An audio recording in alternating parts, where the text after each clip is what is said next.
Now we're going to start this video off with the definition of the word govern, which is the root word in government.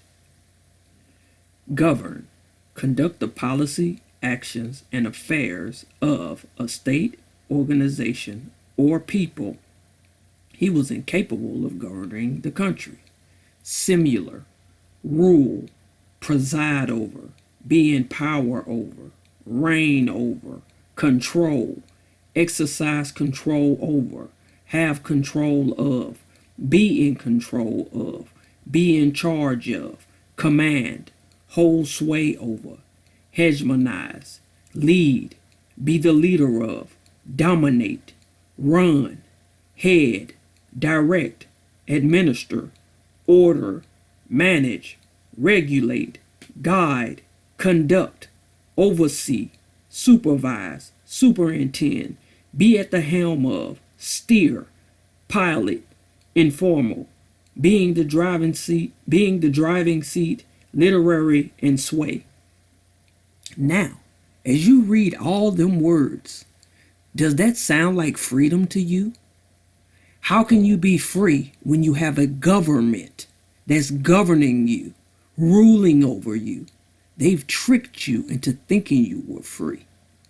And I quote a quote by Johann Wolfgang von Goethe.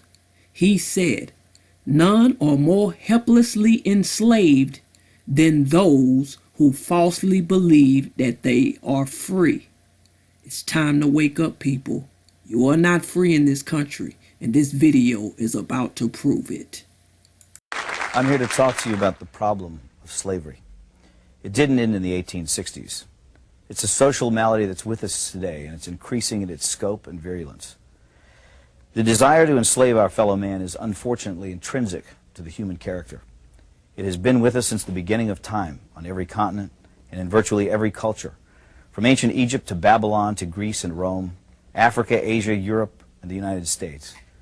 Germany and Japan openly practiced widespread slavery only 50 years ago, and the Soviet Union until less than a decade ago.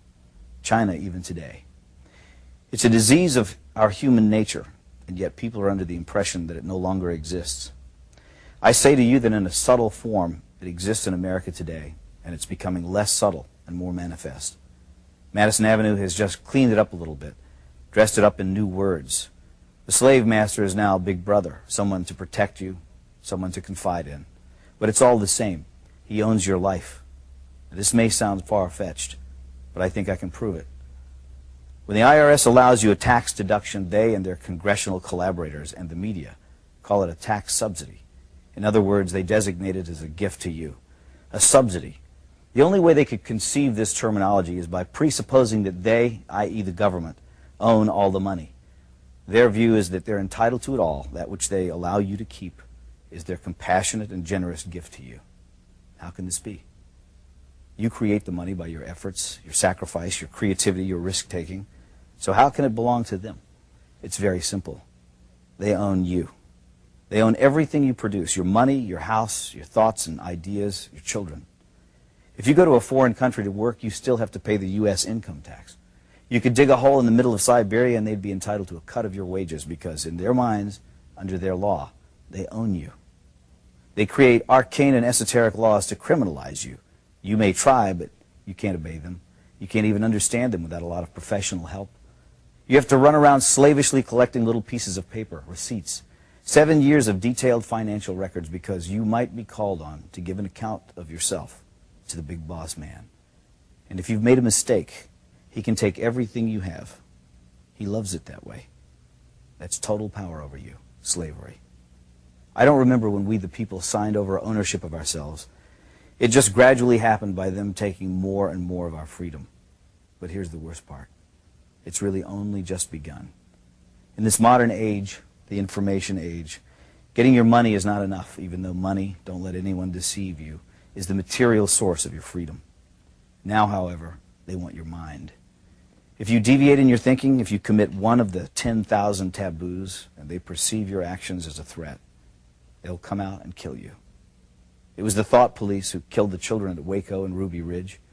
Neither David Koresh nor Randy Weaver, whatever things might be said about them, had ever mugged anyone, robbed a 7-Eleven, or committed forcible rape or murder. But they did have unorthodox views, and therefore it was necessary to round them up and deal with them. Whatever their crimes were, they could have been arrested and tried openly in a court of law. But that was not the aim of certain factions in the government. These statists wanted a massive demonstration of force to show who was boss. The penalty for resisting is death. After all, we're not free. We belong to the government, and deviant thoughts will not be tolerated. In the aftermath of the horrible Oklahoma City bombing, government propagandists tried to intimidate the people into silence by recklessly linking criticism of the government to acts of murder. Some people ask, how can you fear your government and claim to love your country? Our response is, how can you love your country without fearing your government? Who else holds a counterfeit license to kill, incarcerate, and confiscate for non-crimes? Remember, America is about liberty first and last, not obedience to bureaucrats. The Washington power clique wants you to shut up, get in line, do what you're told to do, and most outrageously, think what you've been told to think. We have hundreds of politicians and thousands of lobbyists crawling all over Washington, thinking of ways to control you, to extend their will over you, to subvert your freedom and replace it with their will, to capture, that is, to steal your life force. And so we should all be very angry, because anger is the engine that drives our will to resist. And without resistance, without awareness, they will take it all. That's not just politically perverse, it's a sin against mankind, because freedom is actually sacred. Drop an ant into a jar and seal the lid. It will spend the rest of its life trying to get out. It has nowhere to go, but it wants to be free. That is its nature. It's the way every living thing is made. Once, a long time ago, I saw something at the zoo, a wolf lying in its cage. I thought about how this magnificent animal was the end product of millions of years of evolutionary design. A nose that could detect the faintest scent, ultrasonic hearing, eyes that could see in the dark, teeth and jaws capable of crushing thick bone, heart and lungs that could run him for hours in a sub-zero blizzard. And yet there he was, lying forlorn and full of despair. He was well fed. He had a clean habitat and water and medical care. So what was the problem? He was sick with the knowledge that his wonderful powers would never be exercised again. And so he lay there, his head on his paws, staring blankly ahead at perhaps some imaginary forest that he could never reach because there were bars around him. They had not killed his body, but they were destroying his soul. God gave Adam and Eve freedom, even though he knew they would invite death into the world. That's how important freedom is in the divine scheme of things. And that's why we urge you to defend it, always.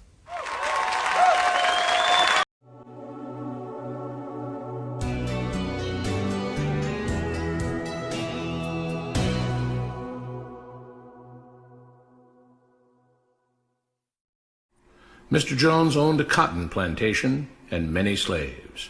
One day he was talking to the owner of the plantation next to his, and Mr. Jones was lamenting the fact that times were tough. He was having to work his slaves harder than ever, and was having trouble with some of them being disobedient or trying to run away.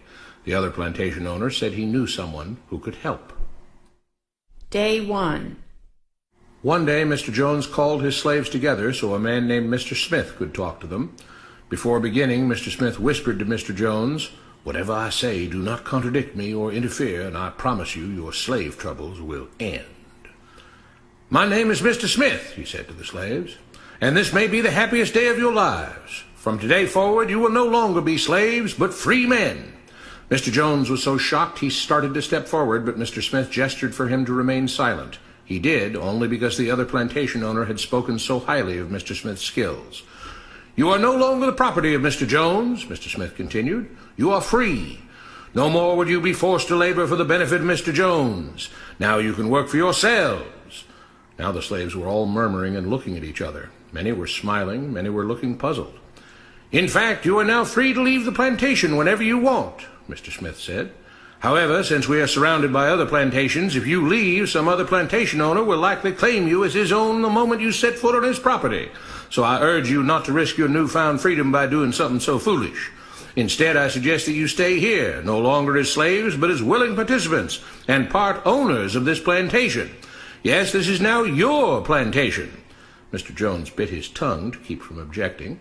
For now, we might as well leave Mr. Jones in charge, said Mr. Smith, since he is the only one with any experience at running a plantation, which is quite a complicated thing to manage. But he will no longer be your master, but just another worker on the plantation. In fact, he will now be using his organizational and management skills to serve you. Whatever problems you may have had with him before, you are now all equals, and you need each other to make this work. If we all cooperate and work together, we can all reap the benefits together. In honor of this happy occasion, I present you this new symbol of togetherness and cooperation, this flag, which shall be the emblem of the new, free Jones plantation. He held up the new flag, but most of those listening were still too amazed to respond. And this shall be our motto, Mr. Smith announced. We work together as free men for our mutual benefit, pledging our allegiance to the Jones plantation, which stands for prosperity, liberty, and justice for all. To celebrate, everyone has the rest of the day off. Enjoy your freedom, do as you please, and be back here tomorrow morning, bright and early, so that we may begin work on this great and noble new endeavor as equal free men. Finally convinced that Mr. Smith was serious, the former slaves applauded and cheered. Day 2. We all want this plantation to do well, Mr. Smith said at the beginning of the next meeting, so we can all share in the benefits. We all know that it takes a lot of effort to make a cotton plantation work. Just because you're all free doesn't mean you can stop working. In fact, since you're now working for yourselves, I expect you to work even harder than ever before, but now with pride and joy, knowing that you're working for yourselves. Of course, there still have to be rules. If everyone just does whatever he wants, the plantation won't produce anything. This experiment will fail, and we'll all starve. You should be thankful that Mr. Jones has agreed to stay on to lend his knowledge and skills to this endeavor, and I trust you will all do your own part to make this work. Several of you have been chosen to act as project supervisors to manage different aspects of the operation, to make sure everyone is doing his assigned job, to make sure that the rules are followed, and so on. The rest of you may head out to the fields to start your first day of work as free men. Day 3. The next morning, Mr. Smith had a grim expression on his face as the daily meeting began. I have an unpleasant duty to do today, he said. Yesterday, Charles was caught keeping some of the cotton he picked, presumably to sell for his own personal profit. That is against the rules. That is stealing. For that, Charles must be punished. 2 men tied Charles to the whipping post. I take no joy in this, Mr. Smith continued, but you must understand, if we do not maintain order, if we do not have rules that we all abide by, then the plantation will fail, and we will all suffer. The whip cracked against Charles' back. But if we all pitch in for the common good, then we can all prosper. Being free doesn't mean you should be selfish and greedy. We must each do our assigned duties and obey the rules, and then we can all benefit, and each of you will receive your appropriate share of the profits. A young man named Samuel stepped forward. But if you and Mr. Jones decide the rules and whip us if we disobey, how is that any different from what we had before?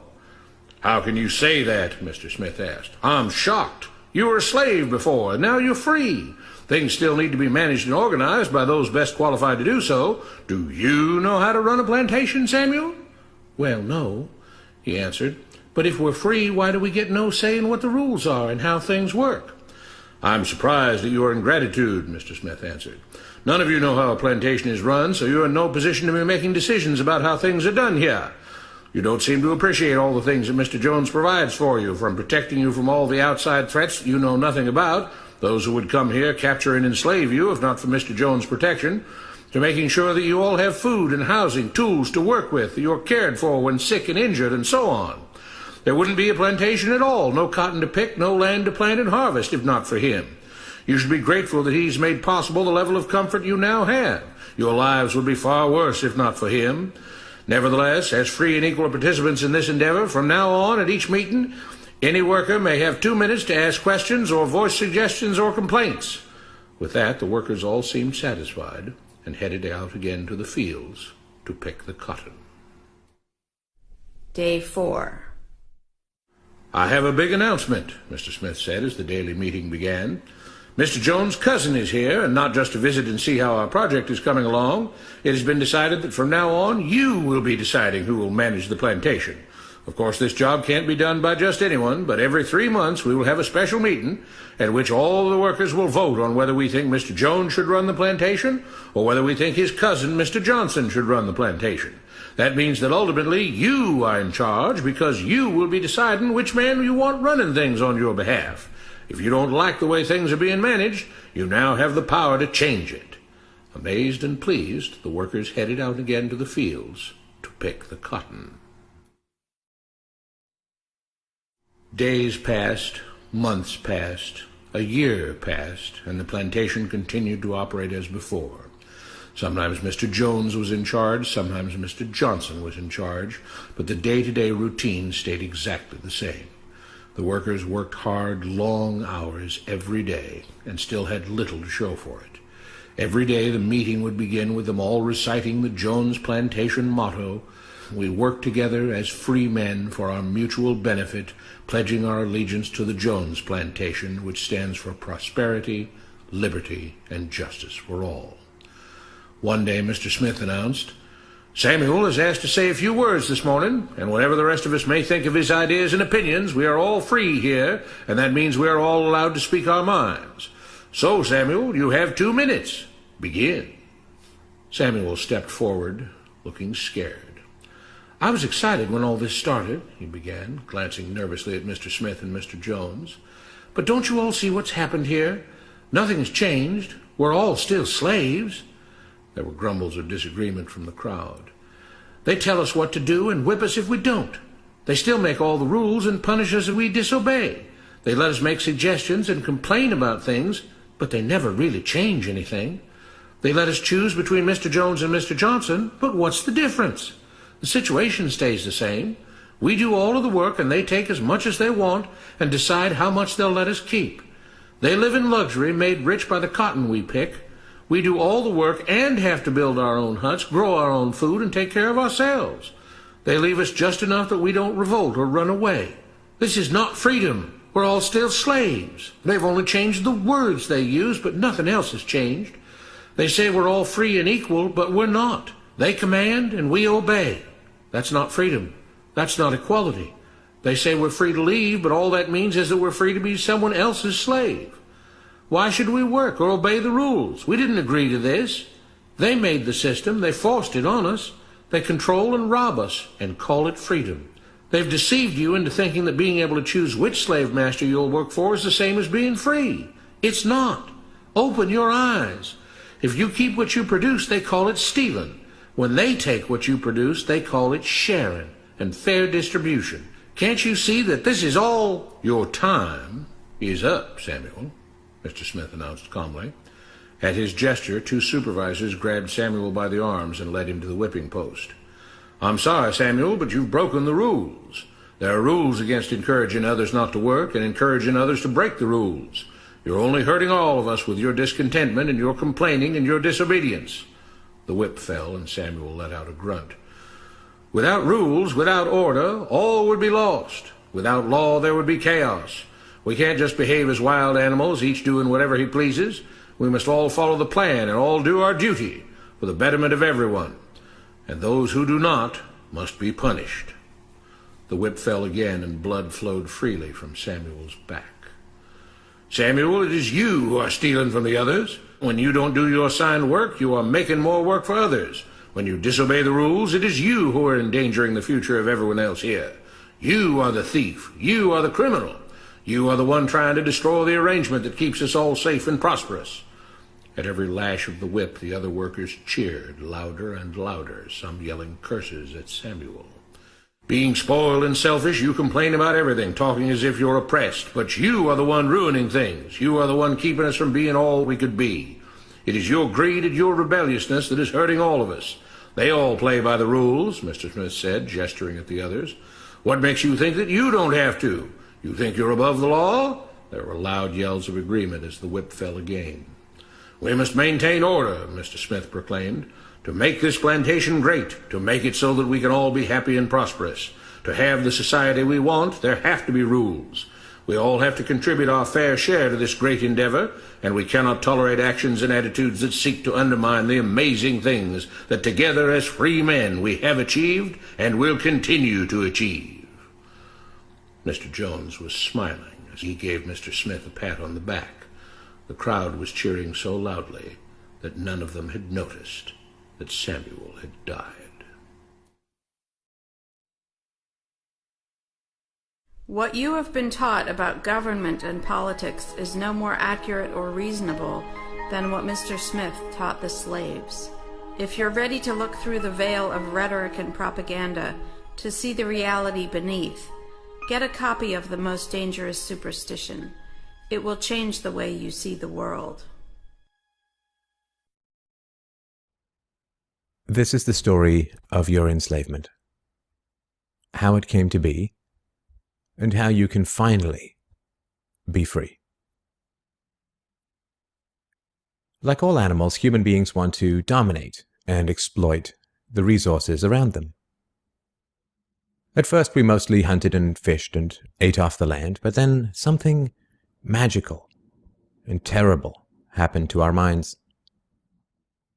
We became, alone among the animals, afraid of death and of future loss. And this was the start of a great tragedy and an even greater possibility. You see, when we become afraid of death, of injury and imprisonment, we become controllable and so valuable in a way that no other resource could ever be.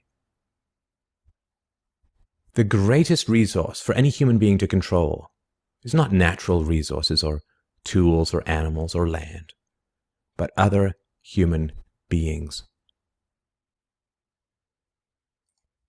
You can frighten an animal because animals are afraid of pain in the moment, but you cannot frighten an animal with a loss of liberty, with torture or imprisonment in the future, because animals have very little sense of tomorrow.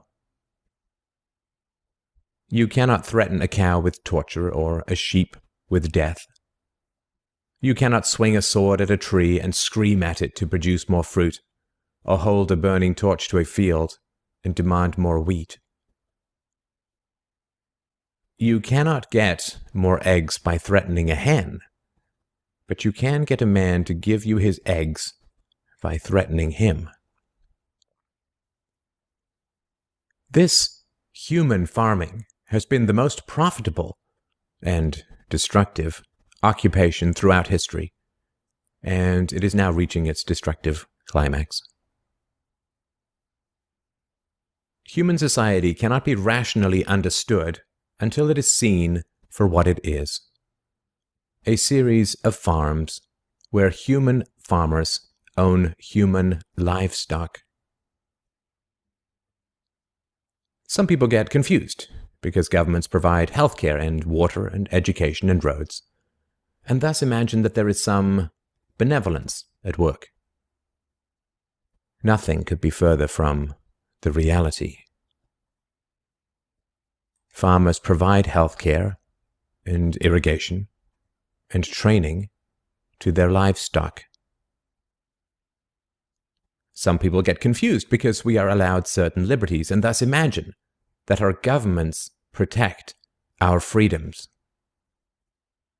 But farmers plant their crops a certain distance apart to increase their yields, and will allow certain animals larger stalls or fields if it means they will produce more meat and milk. In your country, your tax farm, your farmer grants you certain freedoms, not because he cares about your liberties, but because he wants to increase his profits. Are you beginning to see the nature of the cage you were born into? There have been 4 major phases of human farming. The first phase in ancient Egypt was direct and brutal human compulsion. Human bodies were controlled, but the creative productivity of the human mind remained beyond the reach of the whip and the brand and the shackles. Slaves remained woefully underproductive and required enormous resources to control. The second phase was the Roman model, wherein slaves were granted some capacity for freedom, ingenuity, and creativity, which raised their productivity.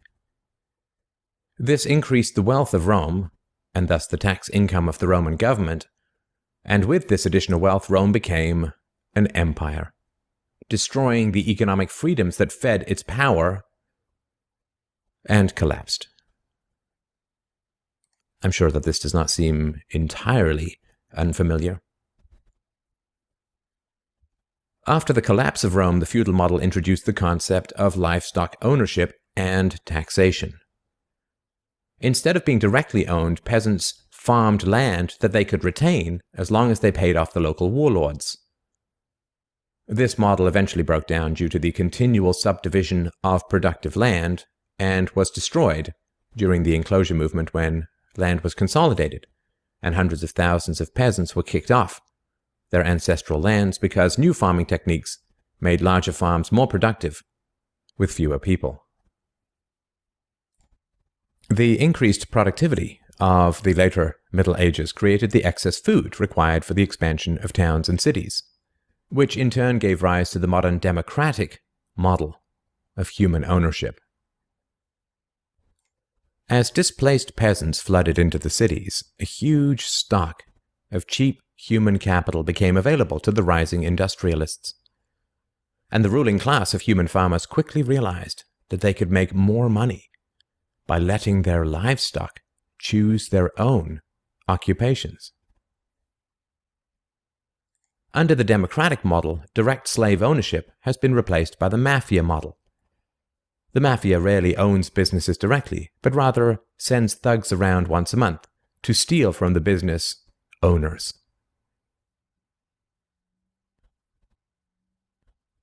You are now allowed to choose your own occupation, which raises your productivity, and thus the taxes you can pay to your masters. Value this time in your life, kids, because this is the time in your life when you still have your choices. And it goes by so fast. When you're a teenager, you think you can do anything, and you do. Your 20s are a blur. 30s, you raise your family, you make a little money, and you think to yourself, what happened to my 20s? 40s, you grow a little pot belly, you grow another chin. The music starts to get too loud. One of your old girlfriends from high school becomes a grandmother. 50s, you have a minor surgery. You'll call it a procedure, but it's a surgery. 60s, you'll have a major surgery. The music is still loud, but it doesn't matter because you can't hear it anyway. 70s, you and the wife retire to Fort Lauderdale. Start eating dinner at 2 o'clock in the afternoon. You have lunch around 10, breakfast the night before. Spend most of your time wandering around malls looking for the ultimate soft yogurt and muttering, how come the kids don't call? How come the kids don't call? The 80s, you'll have a major stroke. You end up battling with some Jamaican nurse who your wife can't stand, but who you call mama. Any questions? Your few freedoms are preserved because they are profitable to your owners. The great challenge of the democratic model is that increases in wealth and freedom threaten the farmers. The ruling classes initially profit from a relatively free market in capital and labor, but as their livestock become more used to their freedoms and growing wealth, they begin to question why they need rulers at all. Well, nobody ever said that human farming was easy. Keeping the taxed livestock securely in the compounds of the ruling classes is a three-phase process. The first is to indoctrinate the young through government, quote, education. As the wealth of democratic countries grew, government schools were universally inflicted in order to control the thoughts and souls of the livestock. The second phase is to turn citizens against each other through the creation of dependent livestock. It is very difficult to rule human beings directly through force, and where it can be achieved, it remains cripplingly underproductive, as can be seen in North Korea. Human beings do not breed well or produce efficiently in direct captivity. But if human beings believe that they are free, then they will produce much more for their farmers. The best way to maintain this illusion of freedom is to put some of the livestock on the payroll of the farmer. Those cows that become dependent on the existing hierarchy will then attack any other cows who point out the violence, hypocrisy, and immorality of human ownership. Officers positioned Grant face first on the floor with one officer near his head, a second near his back, and a third officer standing nearby. There appeared to be a brief struggle. Then, a 2-year veteran BART officer stands, draws his weapon, and fires.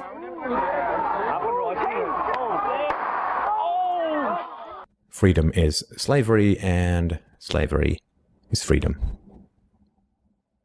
If you can get the cows to attack each other whenever anybody brings up the reality of their situation, then you don't have to spend nearly as much controlling them directly. Those cows who become dependent upon the stolen largesse of the farmer will violently oppose any questioning of the virtue of human ownership, and the intellectual and artistic classes, always and forever dependent upon the farmers, will say to anyone who demands freedom from ownership, "You will harm your fellow cows." The livestock are thus kept enclosed by shifting the moral responsibility for the destructiveness of a violent system to those who demand real freedom. The third phase is to invent continual external threats so that the frightened livestock cling to the protection of the farmers. This system of human farming is now nearing its end. The terrible tragedies of modern Western economic systems has occurred not in spite of, but because of past economic freedoms. The massive increases in Western wealth throughout the 19th century resulted from economic freedoms. And it was this very increase in wealth that fed the size and power of the state. Whenever the livestock become exponentially more productive, you get a corresponding increase in the number of farmers and their dependents. The growth of the state is always proportional to the preceding economic freedoms. Economic freedoms create wealth, and the wealth attracts more thieves and political parasites, whose greed then destroys the economic freedoms. In other words, freedom metastasizes the cancer of the state. The government that starts off the smallest will always end up the largest. This is why there can be no viable and sustainable alternative to a truly free and peaceful society. A society without political rulers, without human ownership, without the violence of taxation and statism. To be truly free is both very easy and very hard. We avoid the horror of our enslavement because it is so painful to see it directly. We dance around the endless violence of our dying system because we fear the attacks of our fellow livestock. But we can only be kept in the cages we refuse to see. Wake up. To see the farm is to leave it.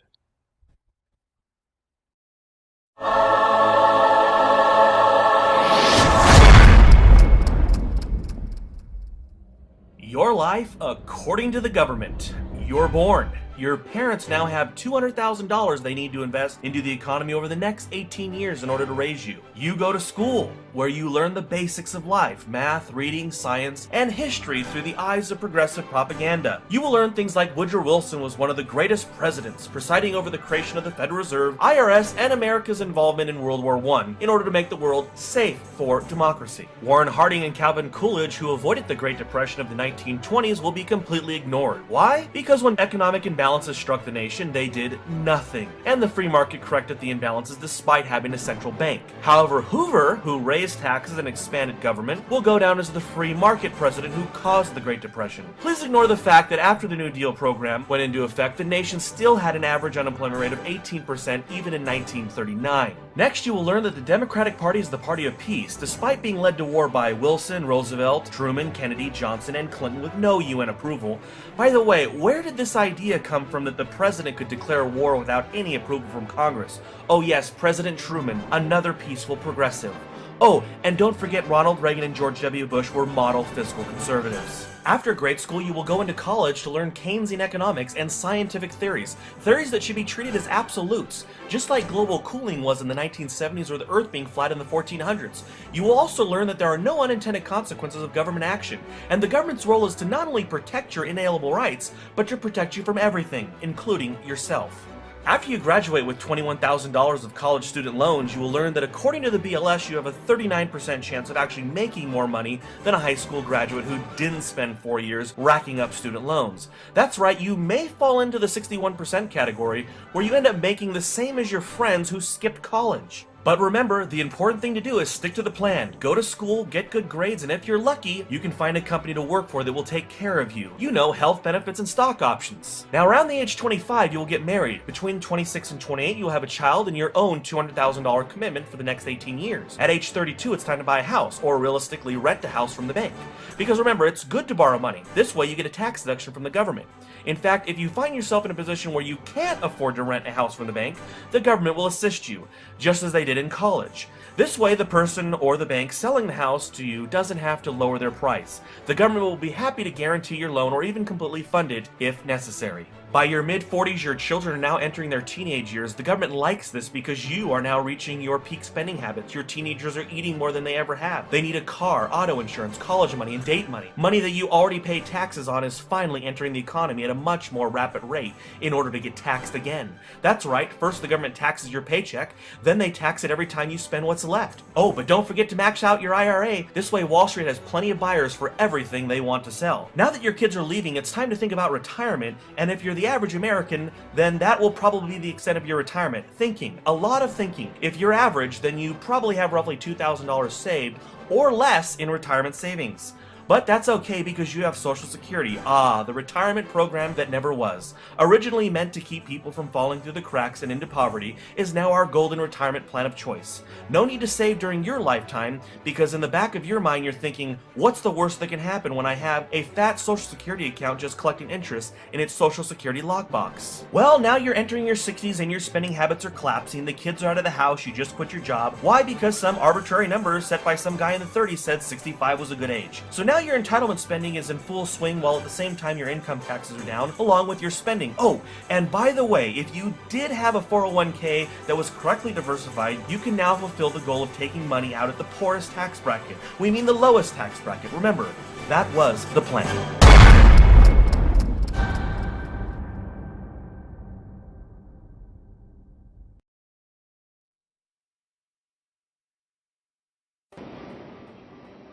Madam President, small island nations, particularly low-lying atolls like Tuvalu, who are surrounded by sea, have always had great hope that the ocean brings prosperity and life. The ocean is now bringing destruction and is threatening our very existence.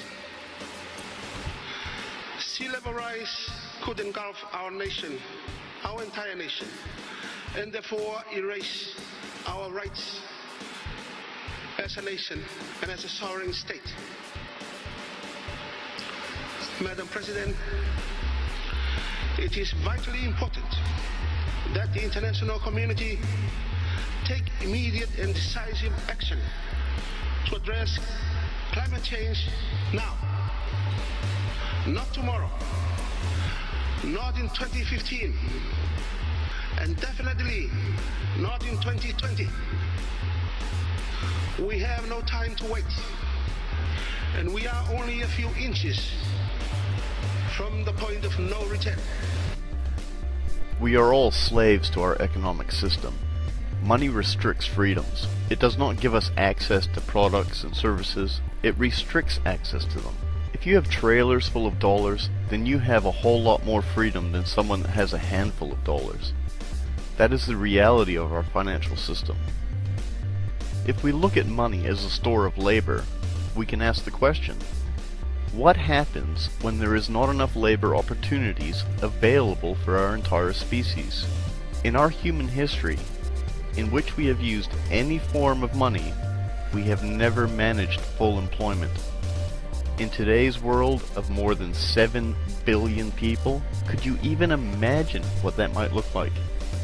Even with much less than full employment on our planet, we waste enough global resources producing a stratified range of substandard products to require 1.5 Earths in an attempt to continue to sustain it long term. Do we really need to continue down that road in order to confirm the ultimate conclusion? Look at a product like a mobile telephone as an example. Walk into any shop selling these items and how many options are we faced with? There is an obscenely stratified range of these products, and the resource waste involved in producing the cheapest phone is very much identical to that of the top-end phone, which amounts to an absurd waste of planetary resources. Then on top of that, every year a new phone is released and promoted as the must-have product. This results in people lining up in advance of the release date in order to buy this product that on a very fundamental level is almost identical to the predecessor. What happens to the old phones? Sure, there's lip service given to recycling, but the reality is they pile up as mountains of toxic e-waste in distant countries, far removed from the sleepy eyes of the Western consumer. In these so-called developing nations, other human beings strip down the phones and other electronics, subjecting themselves to all manner of toxins, so they may earn a couple of dollars a day. How many products do we produce on our planet that come in a similar stratified range? All of them. Everything we have created is offered from the low-end, cheap-as-chips bit of useless crap, all the way through to the high-end product for people living in the Magic Kingdom. Worse yet, is even the people living in the Magic Kingdom are not getting the best we can produce. Nobody is. Every last bit of materialistic junk we manufacture on this planet is made to either break or be obsolete within a time frame that our outmoded market system can sustain. You do not keep billions of people employed by producing products that are made to last, are easily maintained or fixed, or are capable of being upgraded. To do that requires you produce a monumentous amount of complete and utter shit. In fact, you need to really spend some time and effort researching exactly how to go about making things that you can be sure will fail in order to pull this kind of system off for as long as we have. There is just no need for it. When you look around and see all that utterly cheap garbage around, the kind of stuff you can find in dollar shops and the like, you know what that represents? Wasted lives. It is not fair, and it is not good enough. We as a species are capable of so much more. And more importantly, if we have any intention of leaving future generations an environment that even has a hope of sustaining some kind of meaningful existence, then we need to change. We need to change our attitudes in a big way. Consider a child born into either a wealthy or a poor family. While on the fundamental level, both children are primarily the same, their potential access to resources are extremely different. And should that poor family live in a developing nation, then those differences are greatly exasperated. In our current social system, when it comes to individual outcomes, there is a certain amount of luck involved in relation to where and the economic standing of the family anyone is born to. While there are certainly examples of individuals overcoming the odds to experience what we currently term as success, how many do not for every one that does? Even if we were to take a more holistic approach to our custodianship of this planet, yet continue to maintain any form of labor exchange system, there would be a plurality of social issues that would persist. Consider again the phone example discussed previously.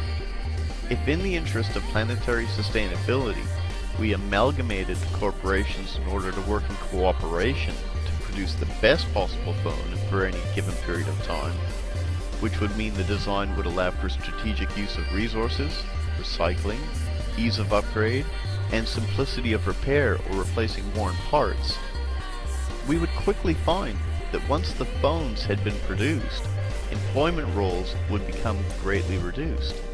Applying this approach to general production globally, it can only be expected that we would find not only would we be using less resources, but there would also be ever diminishing employment opportunities.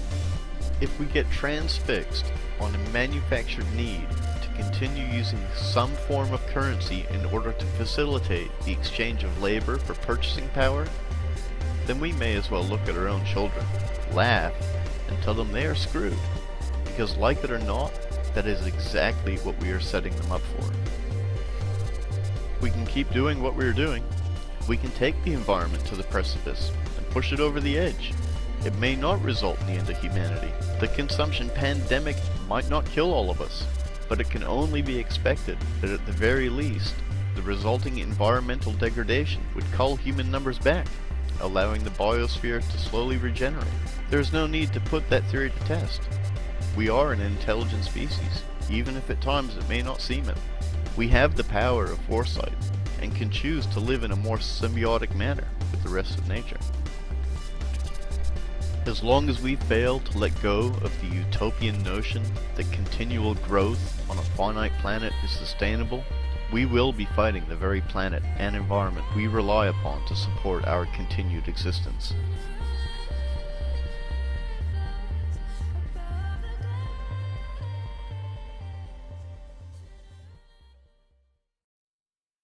Wage slavery, which they regarded as not very different from chattel slavery.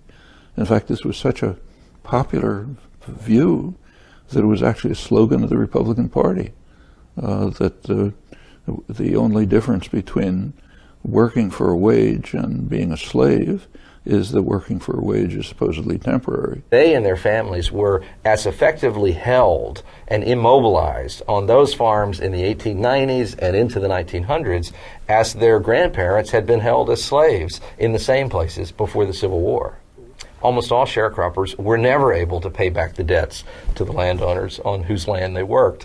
They effectively were peons, even though they were not called that at the time. Freedom is a spectrum, with chattel slaves on the left and slave masters on the right. The foundation of the wage-slave relationship is the economic dependency of the slave on the master. Wage slavery changes the form of compensation from food and shelter to money, which can theoretically be used to purchase food and shelter. Although free in name, most Americans are broke, in debt, live paycheck to paycheck, and couldn't walk away from their jobs without losing their homes. The average worker today works 24% more than a 14th century peasant. In 1 year, this is the equivalent of an additional 2 months of work. Freedom to most Americans is largely an illusion. So how can the working masses win back their time and increase their freedom? Well, they can bargain for better working conditions, but at the end of the day, employers have no incentive to offer this given the increasingly competitive labor market, and it doesn't solve the fundamental master-slave dynamic caused by the economic dependence that's the root cause of all of this. The closest we have to a silver bullet is a universal basic income, an unconditional cash transfer that every citizen gets that provides just enough to pay for basic living expenses. This removes the master-slave dynamic and gives workers the freedom to walk away from their jobs and spend their time how they wish. Sweden doesn't have a basic income, but they're a great example of how a generous safety net can promote greater risk-taking and entrepreneurship. Freedom in name is not the same as freedom in reality. Just ask Frederick Douglass. Being forced to be something like slaves, they argued that if you're say a journeyman, a craftsman, and you sell your product, you're selling what you produced. If you're a wage earner, you're selling yourself, which is deeply offensive. And I think that splitting hairs about what's slavery, what's involuntary servitude, what's forced labor, is a distracting exercise. The reality is, millions of black people in remote parts of the South could not leave the farms they were being held on. If they did, they were subject to arrest by the sheriff, and if they were arrested, they would then be returned to the very same farms, oftentimes in chains, receiving nothing. That is slavery. That's a form of slavery. We're going to need to go ahead and move you downstairs into storage B. No, we I was told I could have some not. new people coming in, and No, we need all the space we can get. But there's no space. So if you could just go ahead and pack up your stuff and move it down there, that would be terrific. I was told okay? I could stay. The fractional reserve policy perpetrated by the Federal Reserve, which has spread in practice to the great majority of banks in the world, is, in fact, a system of modern slavery. Think about it. Money is created out of debt. And what do people do when they are in debt? They submit to employment to pay it off. But if money can only be created out of loans, how can society ever be debt-free? It can't. And that's the point. And it is the fear of losing assets coupled with the struggle to keep up with the perpetual debt and inflation inherent in the system, compounded by the inescapable scarcity within the money supply itself, created by the interest that can never be repaid, that keeps the wage slave in line, running on the hamster wheel with millions of others, in effect powering an empire that truly benefits only the elite at the top of the pyramid. For, at the end of the day, who are you really working for? The banks. Money is created in a bank and invariably ends up in a bank. They are the true masters, along with the corporations and governments they support. Physical slavery requires people to be housed and fed. Economic slavery requires people to feed and house themselves. It is one of the most ingenious scams for social manipulation ever created, and at its core, it is an invisible war against the population. Debt is the weapon used to conquer and enslave societies, and interest is its prime ammunition.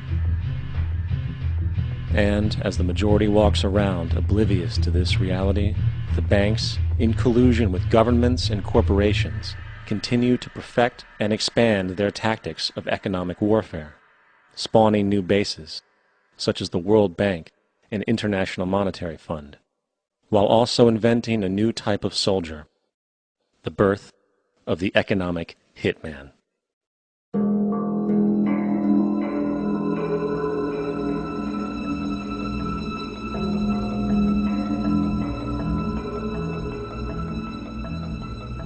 We economic hitmen really have been the ones responsible for creating this first truly global empire. And we work many different ways.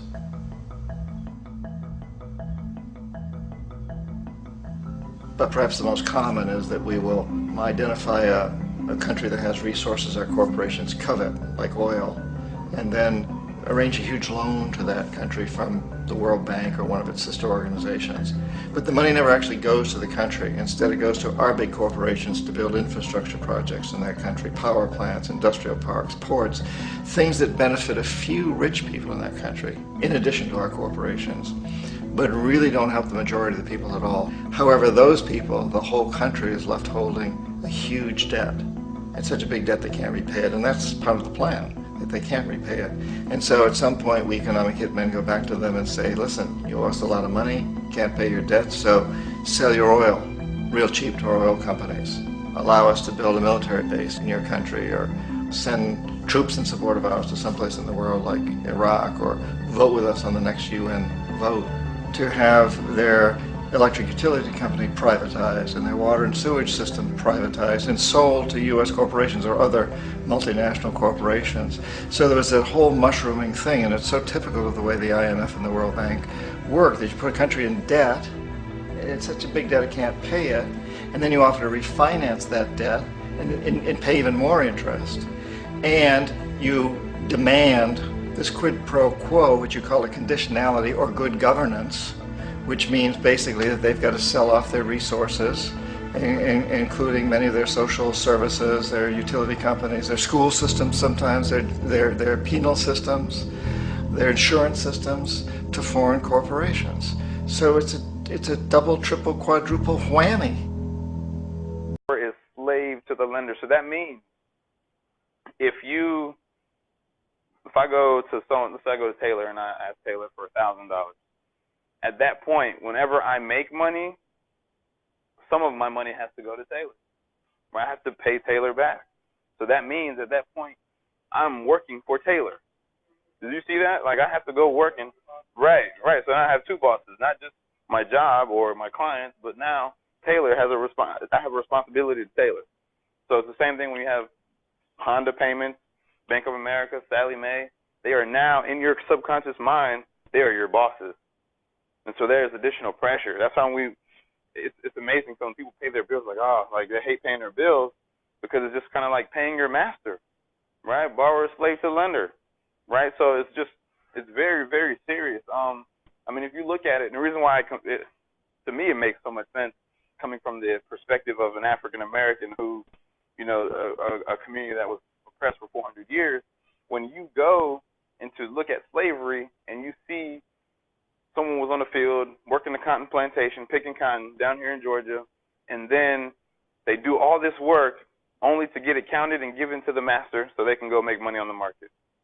This is literally what happens with our finances today. You go to work, you sit in the office or a cubicle, or you deal with people that you don't like all day long, all week long. You get paid every 2 weeks, and when you get paid, you got to go pay somebody else. You go give your money to somebody else. You can't get ahead like this. You can't prosper like this. And so then the first part says the rich rule over the poor. So those who are giving us the money or the debt are always going to be ruling over those who are receiving the debt. Because when you're helping the rich build wealth, right? When people go to build their credit, the poor or moderately living people are literally going to the rich folks and saying, hey, let me borrow some money so I can build my credit score so I can borrow more money from you. Literally, because that's how they make their money, right? And so it's just something to really think about in that perspective. Now, I'm not saying all rich people are evil. I'm not saying rich people are bad. I'm just saying the people who loan money tend to have money. And so when they loan you money, just know that they're now becoming your master. It might be described it might be looking in the form of a corporation or a bank, right? It might be looking in the form of a community, a credit union, but they're still lending you money. It might not be Tom, who lives in $1 million house, giving you the actual money, right? It's an institution that is owned by these people who are getting shares and profits from their stocks and whatever else, right? So it's just something to really think about. This is not Def Poetry Jam. This is in-debt poetry. If you in debt and you got bills, if you feel me, snap your fingers.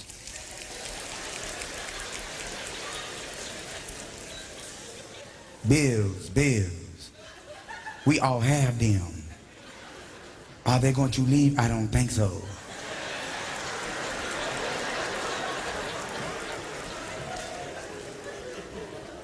Bills. Oh, my bills. My bills talk to me. I open up my bill and it says, look on him.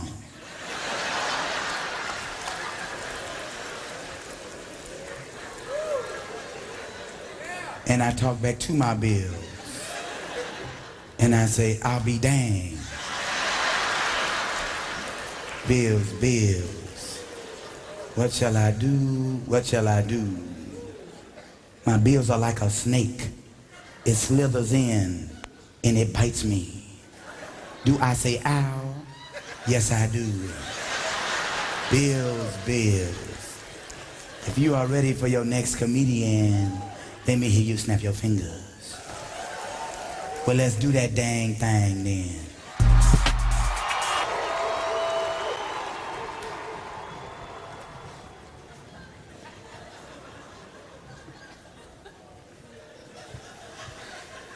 I am back again with my friend. He also has bills.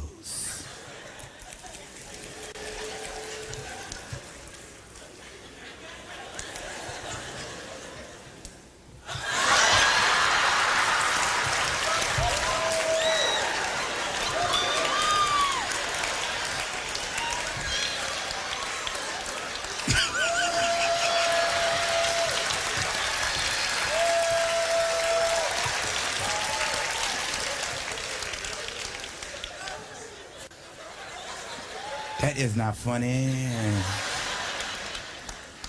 Bills. We are back again because our bills have still not gone away. I took my son into bed at night. He said, oh, daddy. I said, yes, son. He said, what is wrong with you? Are you ill? I said, yes, I am ill. Because I know when you get older, you will have bills. And I will not help you.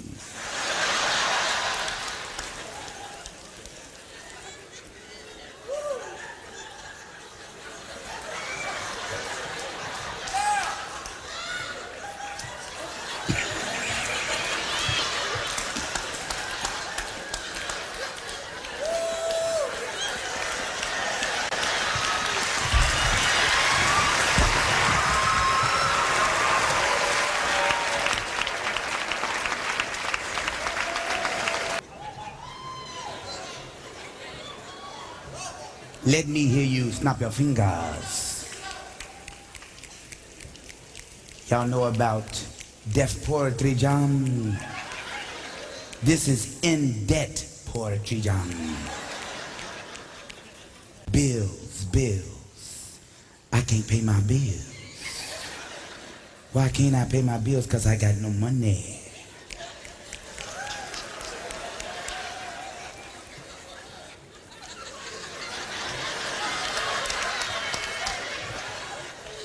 My bills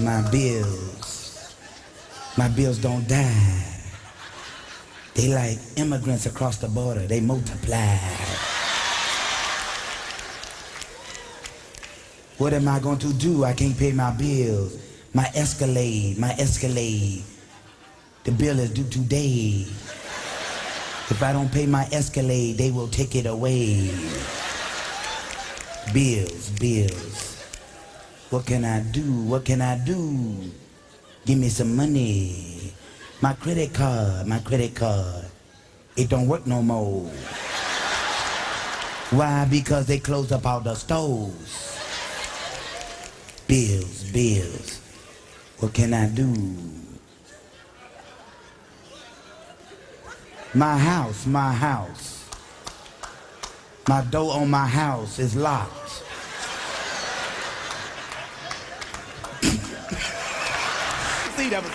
Yeah, y'all are a beautiful crowd, First of all, I know we're having a great time out here tonight, but... Whoa, what was that? Dude, that's funky, God. That's funky right there. Oh, no, y'all didn't. Oh, no, y'all didn't. Y'all can cut that. How you gonna scratch a CD? I mean, we were grooving.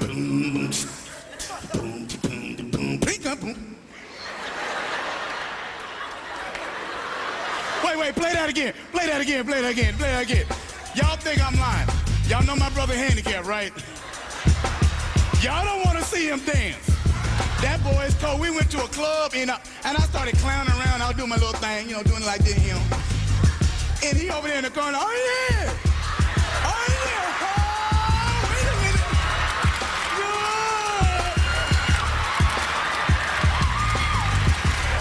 He started doing Michael Jackson, right? He was like, oh, only one leg would move. Oh, that's right there, player. Are y'all ready for your next comedian, y'all? Are you really ready? Well, just do the dang thing then. Morning, everybody. This is just another taxpayer driving to work. Hey, listen. My last video, I asked a question, at what tax percentage would you consider yourself an all-out slave to the government? And I got a couple responses, but I wanted to elaborate a little bit more about my feelings. I'm driving to work right now, and I see state lands on one side, no camping, no hiking, no shooting. On the other side, the mountains, where you have to, you're allowed to drive up there, but if you want to camp, you have to pay a fee, and whatnot. There's all kinds of federal lands here in Arizona, and my point of these barriers, these fences is, from what I could tell, reading history books, our meager government schooling, as well as some documentaries, Unfortunately, our history, African Americans were kept as slaves on what they called plantations, and around these plantations there was some type of fencing, sometimes barbed wire, many times men patrolling these fences so the slaves wouldn't escape out of the system of slavery.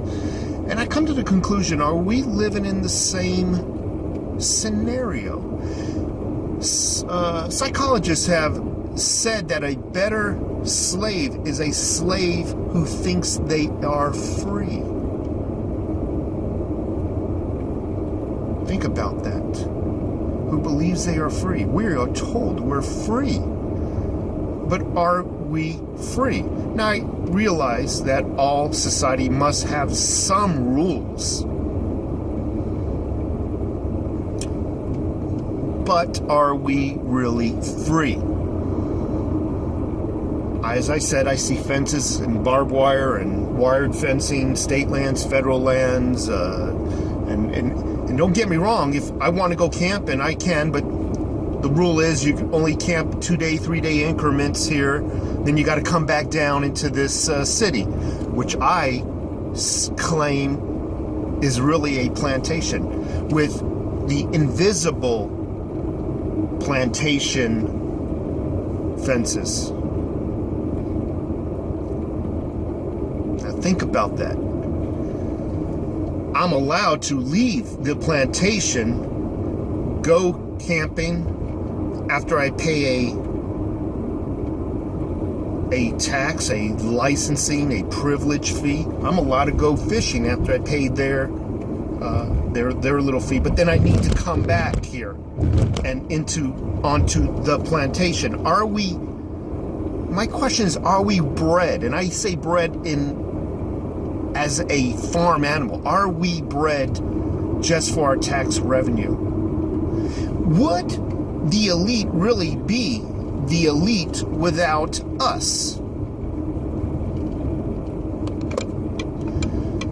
There is a tax incentive for a lot of families who have an additional kid.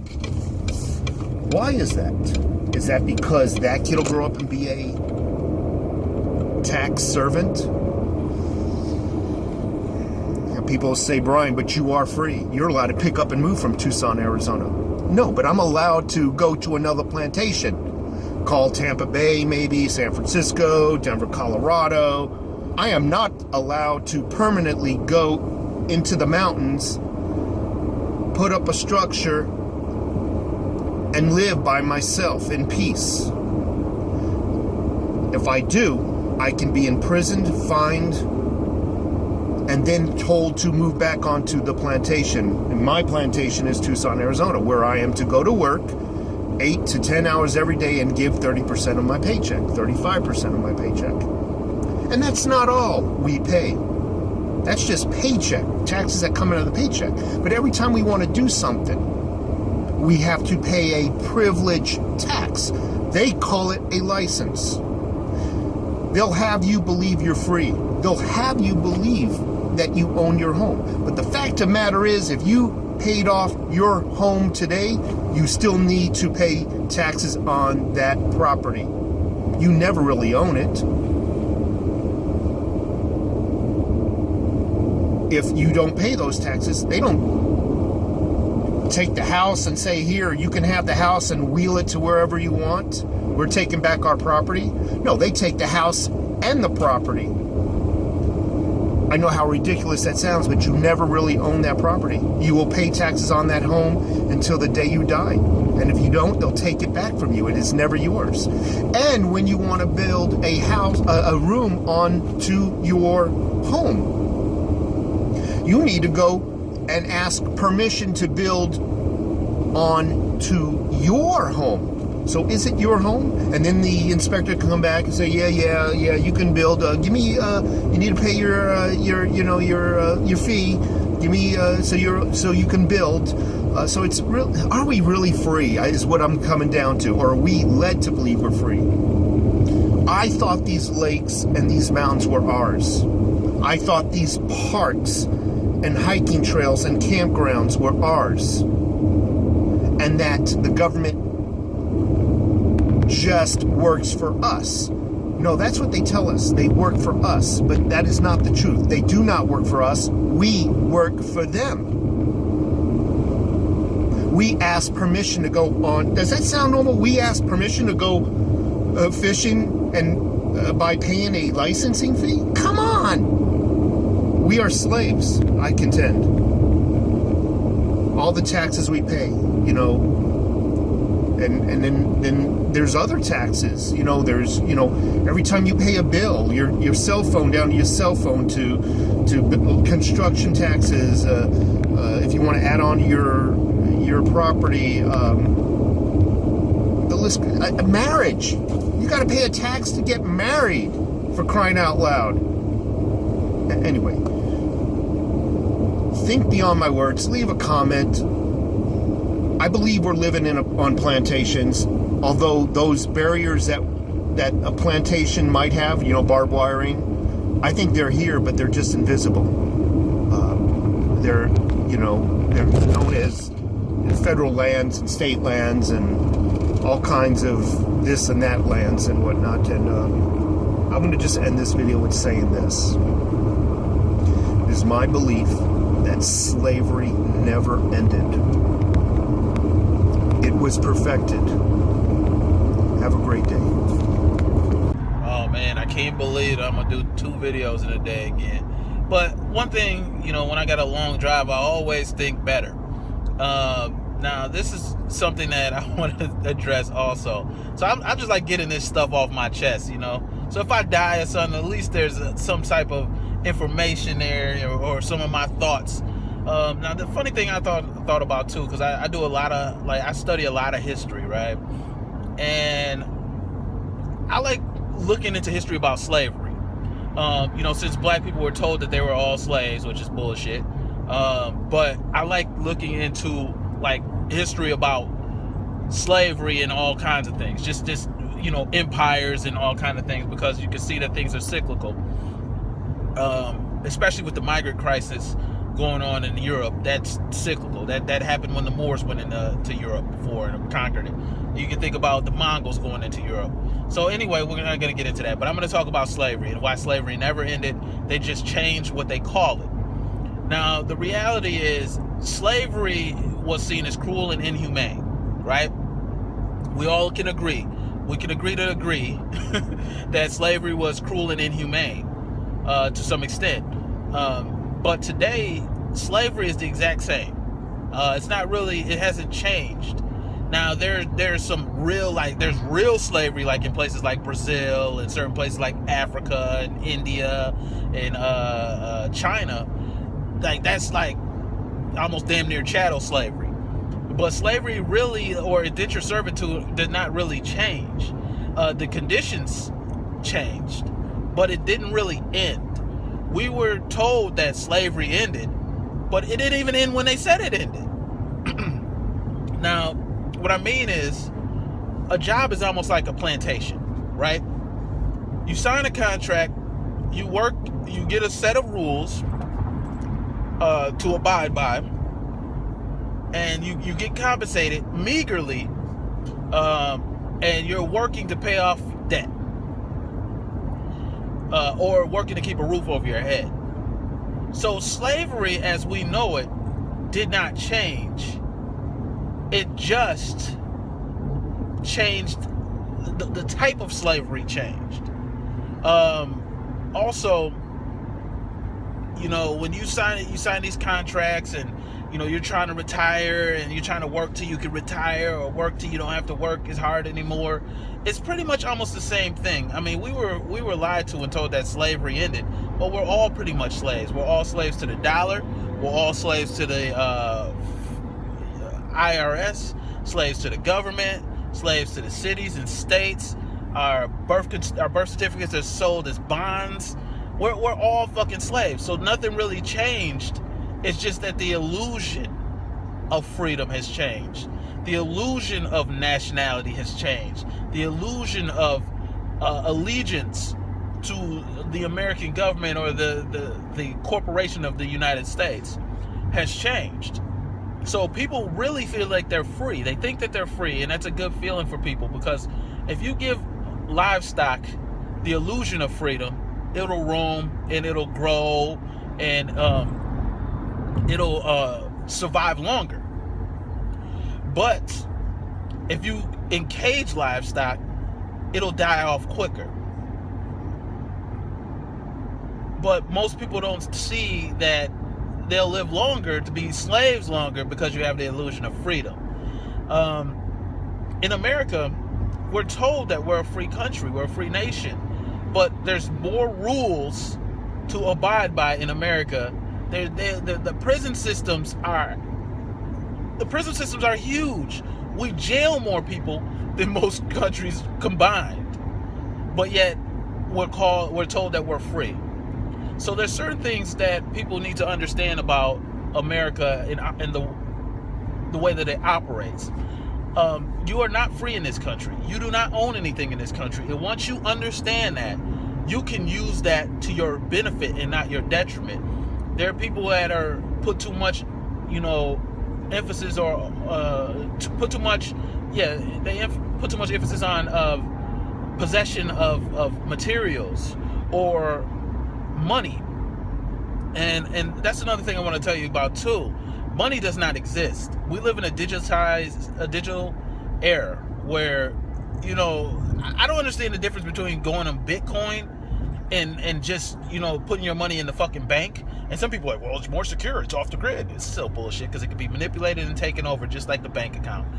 That's why you can't worship money, because if you lose it all, this is what makes people kill themselves. This is what makes people not want to live, because they've worshipped money so long that they don't understand that it's a concept. Money is a concept. Freedom is a concept. Ownership is a concept. These are concepts. They're not true. If you were free, you wouldn't have to get a driver's license. You would just be able to drive. If you were free, you wouldn't need a passport. You would just be able to go somewhere. But the fact you have to buy documents to travel around the United States, and I'm not saying that people should be undocumented or anything. I'm not saying anything of that nature. I'm just wanting you to understand that your freedom is an illusion. You're told that you're free. You're told that this is the freest nation in the world. But is it? Is it really? You got to think about it. There's people in certain tribes in Africa that don't even have outside, the outside manipulation or the manipulation of the Western world, who are freer than us.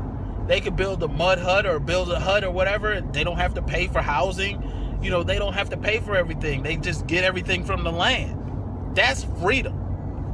That is freedom. But yet people call them primitive. Who's more primitive? The person who has the illusion of freedom, or the person who actually has freedom, or somewhat freedom?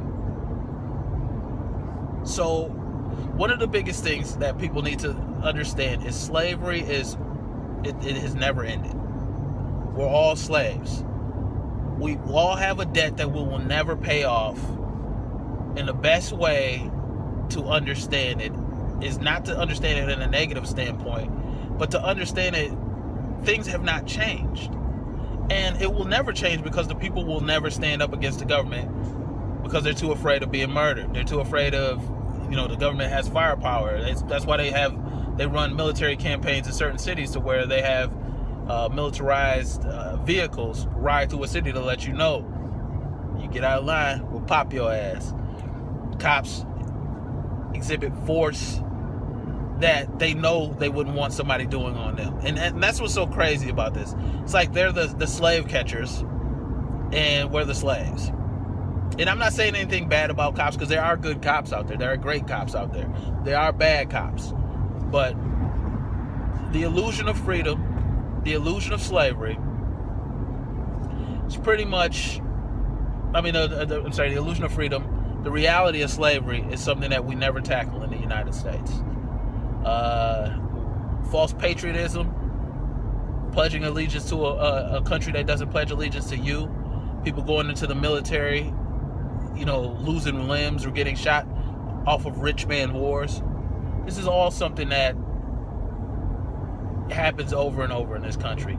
And I want people to start thinking about things from a different aspect. That's all I can do, is wake you up. I don't put any ads on my shit. I'm glad that people do check it out, but You know, start thinking from a different aspect, and you'll start freeing yourself. It's your boy. I'm out. Live from Tampa still. Deuces.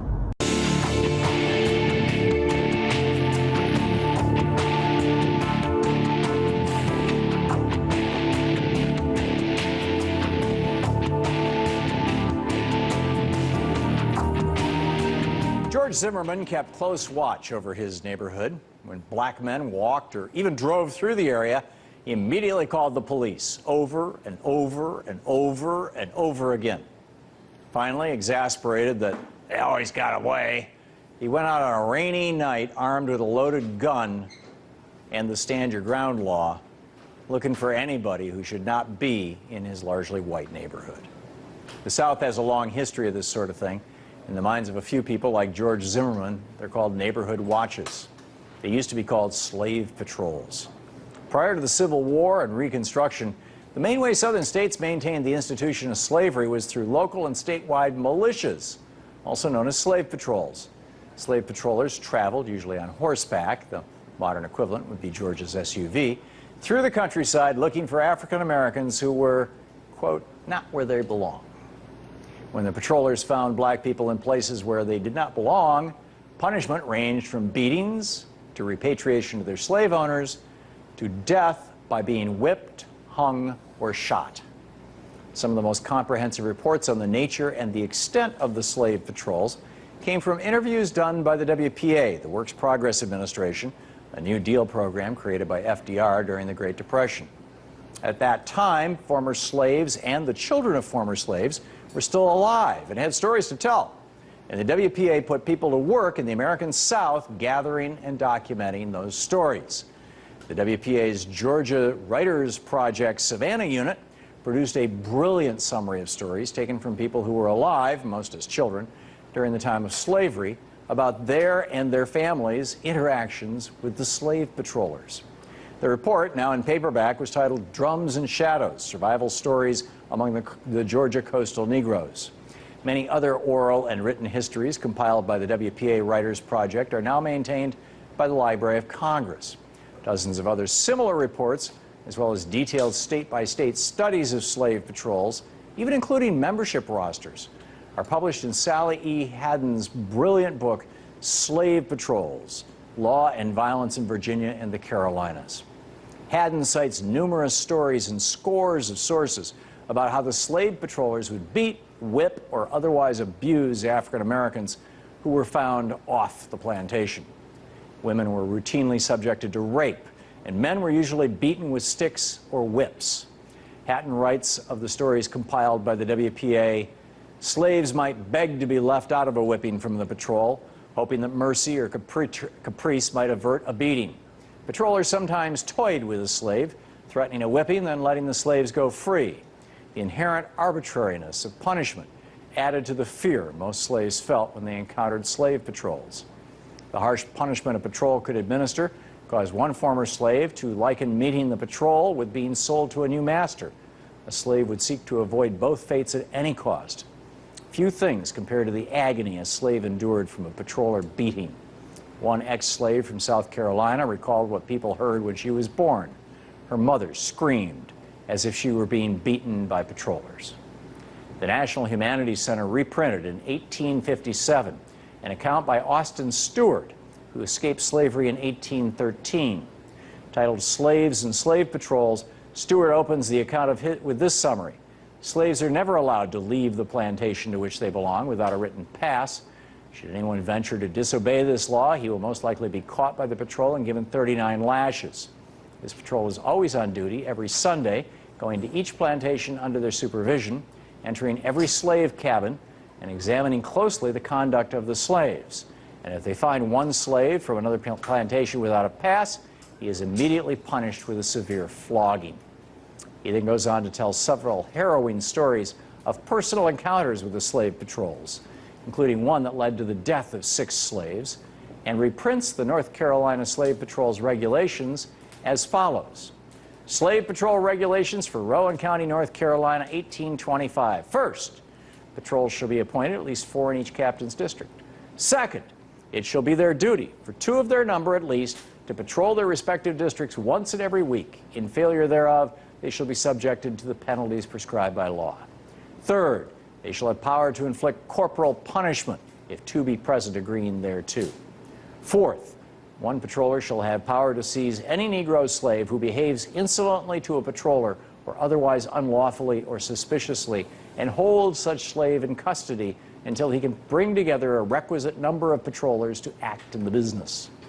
Fifth, previous to entering on their duties, patrols shall call on some acting magistrate and take the following oath, to wit, I, A.B., appointed one of the patrollers by the County Court of Rowan for Company B's company, do hereby swear that I will faithfully execute the duties of a patroller to the best of my ability according to law and the regulations of the county court.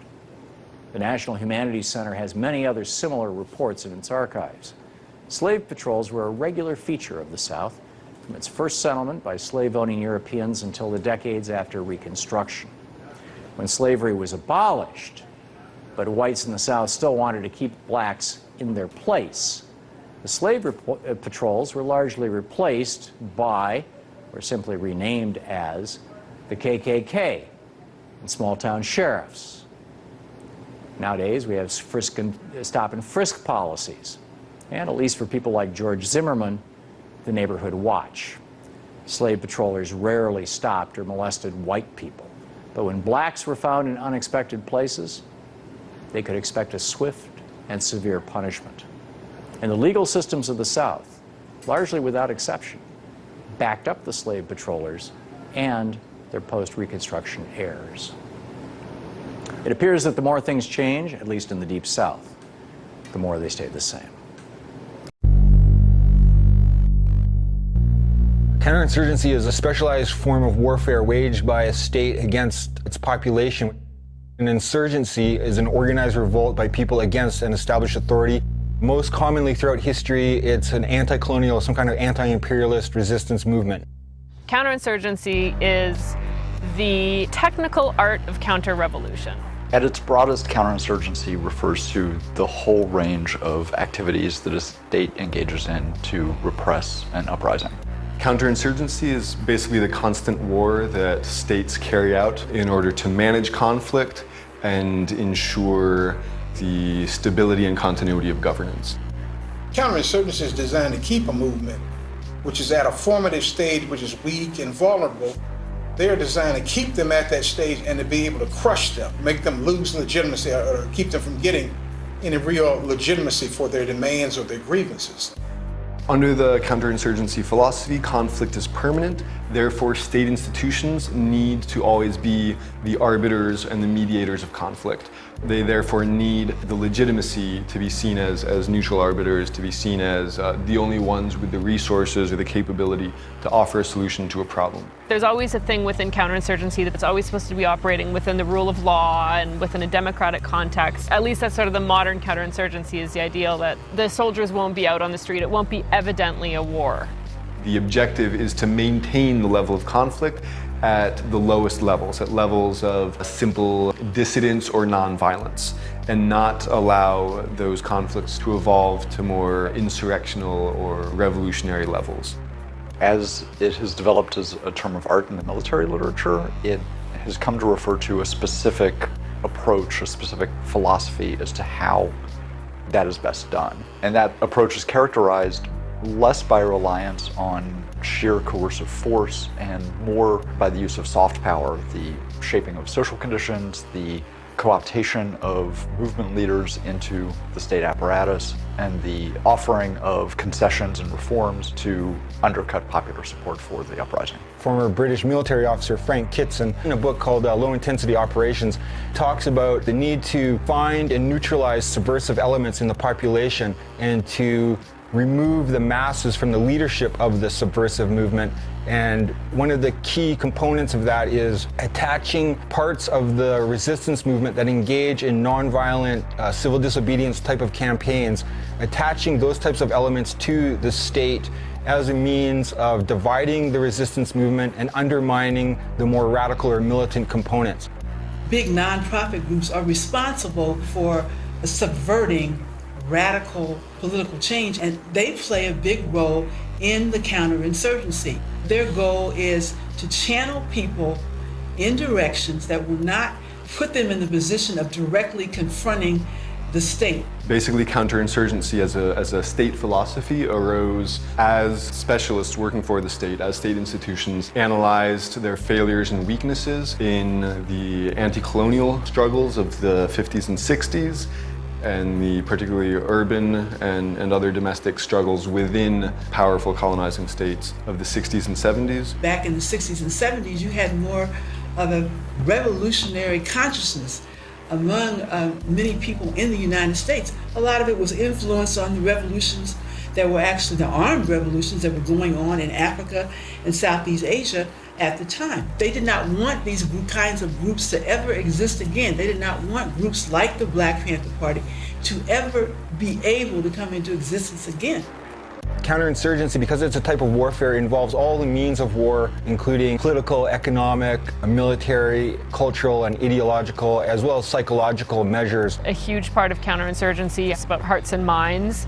That's what they say, but really it's not about actually offering people services or actually providing them with a better life. It's about saying that that's what you're doing and repressing people to the point that their silence becomes consent for whatever kind of rule you decide is appropriate in that moment as the sort of state or as the elite ruler. It's all about fear. It's about managing people through fear. And when you see these thugs being thrown into the back of a paddy wagon, you just see them thrown in, rough.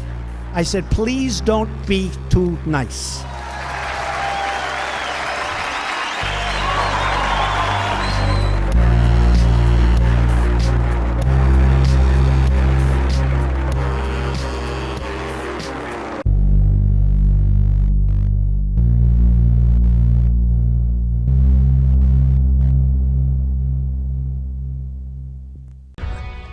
A controversy is brewing in one Orange County neighborhood over a vegetable garden. Yeah, an Orlando man grew one in his front yard, but the city says it is against code. Local leaders told him to dig it up, but he refuses. Watch 2's Michelle Meredith is live in College Park. And Michelle, what's his next move?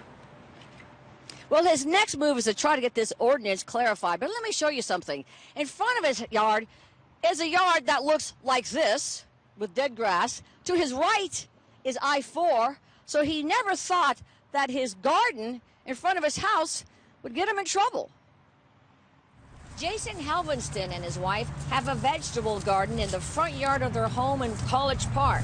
Not only does it save them hundreds on groceries, it's a source of pride. Look at that beautiful wax bean. You ever seen one that beautiful and long in the grocery store? So imagine Jason's surprise when he got a notice from the city of Orlando saying his vegetable garden is a code violation. Failure to maintain ground covers, to be exact. It said dig up your garden by November 7th and replace it with ground cover or actions will be taken. At first, Jason thought it was a joke. Plant a garden. Meet your neighbors. The mayor himself is on the city's website urging citizens to plant a garden. And what is ground cover? The city ordinance seems vague. Says ground covers should be planted to present a finished appearance. It's hard times. We need good, healthy vegetables, and this is how we're doing it. And there shouldn't be anything illegal about it. Jason didn't get mad. He started planting seeds of support. A friend's Facebook campaign got Jason's front yard garden fight featured on treehugger.com. It's gone international. Fellow gardeners like Greg Clifton have rallied. And I just don't think it's right for the city to come through and say, hey, we're maximizing space, but you're not allowed to do the same. Jason has a petition drive going. He wants this ordinance clarified, not just for him, but for garden-loving people everywhere in O-Town. I think the government has a lot better things to be doing than messing with and wasting their time with my vegetable garden. Now, the city canceled a scheduled hearing about his garden, and they have assigned a task force to try to sort it all out. Live in Orange County, Michelle Meredith, West 2 News. In a time where government surveillance and online spying are par for the course, it's no surprise that some Americans want to opt for a more private lifestyle, away from the tech-driven habits of modern consumerism. Going off the grid is a growing trend among people who want to limit their carbon footprint and don't want to be indebted to oil, water, and gas companies. And while it's a nearly impossible feat to estimate the exact number of Americans currently living this alternative lifestyle, According to a 2006 study by Home Power magazine, some 180,000 families live off-grid, a figure that has jumped 33% every year for a decade. And you know, it doesn't seem like that would pose much of a threat. After all, thousands of homes supplying their own power puts less strain on the existing power grid. However, we can't have someone living outside the matrix, which is why there is a concerted effort to crack down on this type of sustainable living. Which is exactly what happened last year at the Garden of Eden community in Arlington, Texas, which was raided by SWAT officers. And while the community wasn't shut down permanently, the police raid signaled that state opposition to an off-the-grid lifestyle is very real. This has also been the case for Robin Sparonis, a Florida woman who redesigned her house to be fully self-sustaining, collecting rainwater and using solar power to run her appliances. But this didn't sit too well with city officials in Cape Coral, Florida, who took Robin to court, demanding that she be hooked up to the city's electrical and sewer services. What's worse is that the judge in this case, Harold Eskin, recently ruled that Sparonis is, in fact, required by law to hook up to the city's water system. In other words, she was found guilty of not choosing to be dependent on corporations for the basic services she was already providing for herself. Makes perfect sense. But Sparonis is only one of many of these types of cases occurring all over the country. And it's no surprise considering the growing trend of people wanting to escape modern society. In Oregon, 65-year-old Gary Harrington was actually sentenced to 30 days in jail and fined $1,500 for simply collecting rainwater. City officials cited a 1920s law that gave the county full ownership of runoff water, landing him with 9 misdemeanor charges because apparently you need a license to own rain. Here he is standing in front of one of the illegal ponds on his property. And just last year, after refusing to destroy his ponds, Harrington was found in violation of the law yet again for appropriating water without a permit. This landed him yet another jail sentence, only this time it was for 90 days. Listen, instead of cracking down on these people, they should be commended and serve as examples for the rest of us and how we can all live more sustainable and potentially more fruitful lives. Because cooperating with nature might be the last chance we have to save the planet for ourselves. And it's an activity that should never be punished by utility companies that do just the opposite. Between one family and the city of Orono, and they say it's a zoning violation.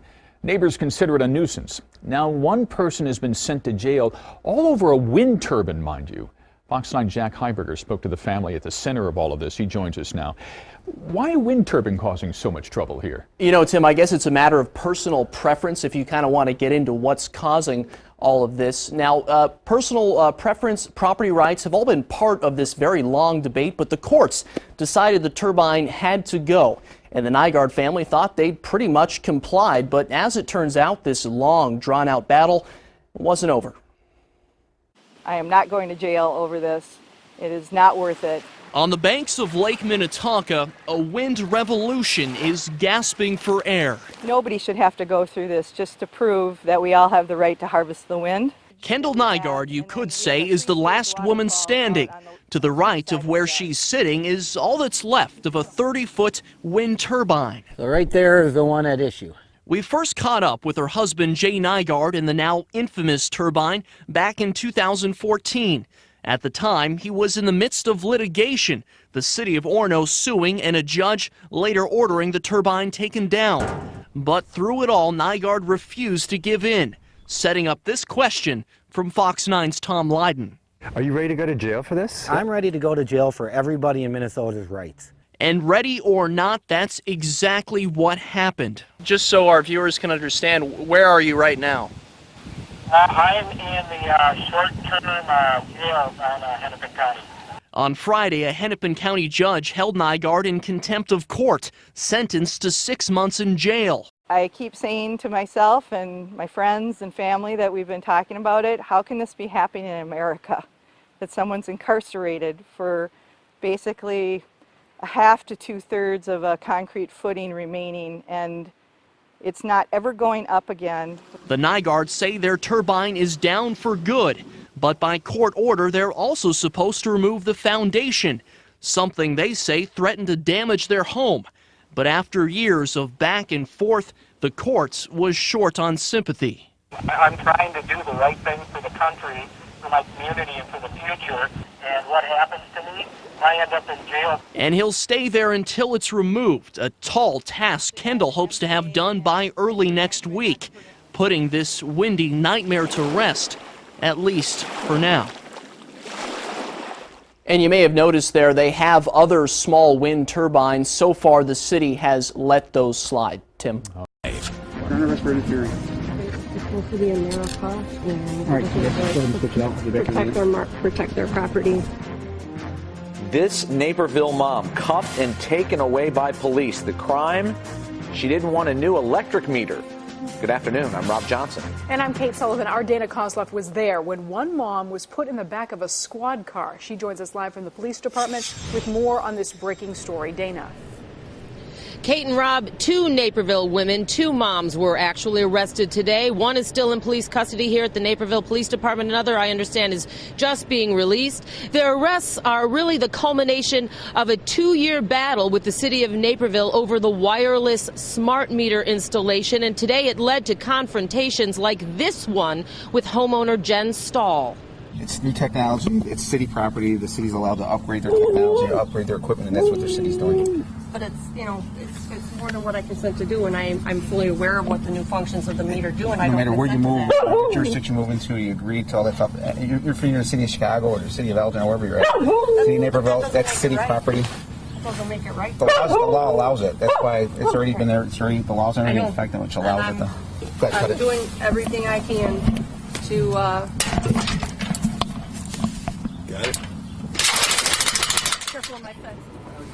That gate lock was cut, and Naperville's utility workers went ahead and began installing the controversial smart meter. When Stahl stood in front of the meter, she was cuffed and led away. Now, several hundred residents like Stahl oppose the wireless meters on security, privacy, and health grounds because of the radio frequency, and they have been battling Naperville authorities over the issue since 2011.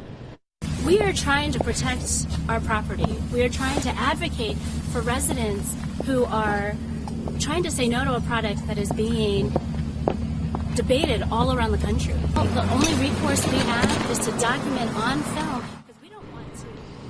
Naperville mom Kim Bendis is another smart meter opponent, and she was arrested after she began recording officers while they were outside Jen Stahl's house. Officers cuffed her after they told her to stop her audio recording, and she refused. Bendis, too, was taken away in a squad car. Now, I just spoke with Naperville city manager a few minutes ago, who says the city is within its legal rights to enter private property and install those smart meters. The meters, they say, are their property. He also says that the meters are safe. He also says the women deserve to be arrested if they violated the law. But exactly what those misdemeanor charges are, we still don't exactly know. We'll have more on this rather tumultuous situation tonight at 10. For now, reporting live in Naperville, Dana Kozloff, CBS 2 News. Robin, Kate. Dana, what is the biggest issue that these women have with the smart meters?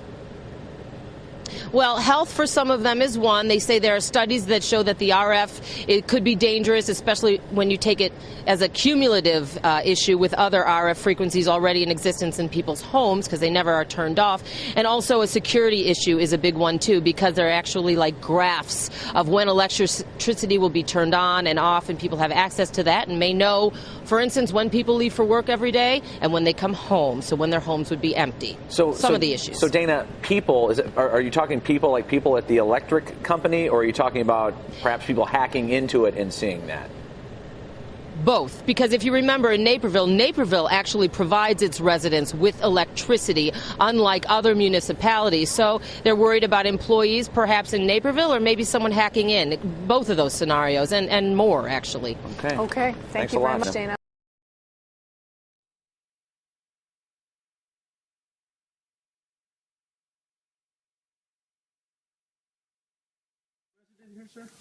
I'm visiting. You're visiting? Okay. I'm the resident. You're the resident. Okay, Yeah. then you get it. Okay. Can I see it? My name's Dave, like I told your guest. I'm with Springville City Code Enforcement. Okay. And basically what I did is I went ahead and removed a sign that you had illegally posted on the sign, city sign. And that's in violation of handbill signs. Okay. Now, that being said, did you have a yard sale permit? No, we didn't. No, okay, that's also in violation of city code. Mm-hmm. So you can be cited for that as well. Okay. I'm going to be nice, and I'm not going to cite you because that's expensive as well. Okay. But I am going to cite you, sir, for the sign because somebody obviously had to go and pick it up for you. Mm-hmm. Okay? Okay. Do you understand that? Understand what part? Well, what I just explained to you? Yeah. For the, I thought we got it all. For your phone and everything Yeah. else? Okay. Okay. I just want to make sure because I'm recording as well, so if it's ever played back, we have the same things. Great. Understand? Okay. Okay. Can I get your name, sir? Do you live here and own the house?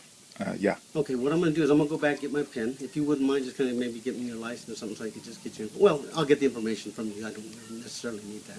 Okay. All right. Picture. Okay. I've issued you the 28th day of August. On or before that date, you're welcome to appear. Okay. At 9 o'clock. This is not an admission of guilt. This is stating that you will promise to appear. And it sounds like you want to anyhow. So if you would go ahead and sign right here under violator's signature. Again, signature is not an admission of guilt, but I promise to appear. Okay. I don't want to sign anything. Okay. You can send it to my lawyer. I'll give you the address. I won't do that, sir. What I'll do is I'll contact a police officer. They'll come here as well, issue to you. And if not, Why can't you just be, this is the first time we've ever done this. We've lived here for 3 years. We pay our taxes all the time. I understand that. You can't sir. just like give us one little, say, hey, don't do this again. We didn't know there's any city ordinance for this stuff. Can't Unfortunately, I still cite everybody else as well, sir, so I do Well, you didn't tell me that. You said I do sometimes enforce you it let people fairly. go. No, I said that, just like I told you, that other people are being cited, and you said you didn't care. You were actually very, I didn't say almost that. sarcastic about it. But at any rate, sir, if you don't mind signing, if you want No, to. I'm not going to sign anything. Okay, not a problem. No, listen, just tell me the process. Okay, what you'll do is that you will sign this site. Okay, it's not again, it is not a promise to, it is not an admission of guilt. Okay. But a promise to appear like I just stated. Okay. Okay. Okay, so you can show up on or before the 28th day, or I give it 5 days, and that way the site will process. You can go into court and request either pay it, request to see the judge, in which case then you can start the process. Where's the court at? The court is at 110 South Main Street in the city of Springville. Yes, Okay. sir. Okay. Now, do you still refuse to sign it, sir? No, I'll sign it. Okay. I appreciate that very much.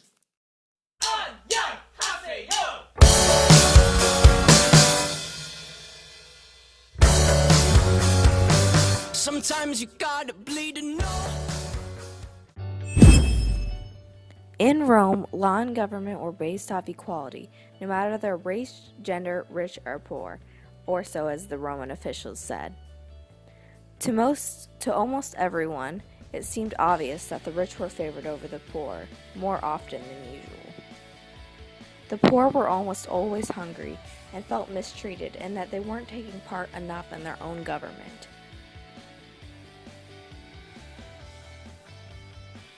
The poor then started getting angry, and officials were worried that they would revolt against the government or start riots in the city.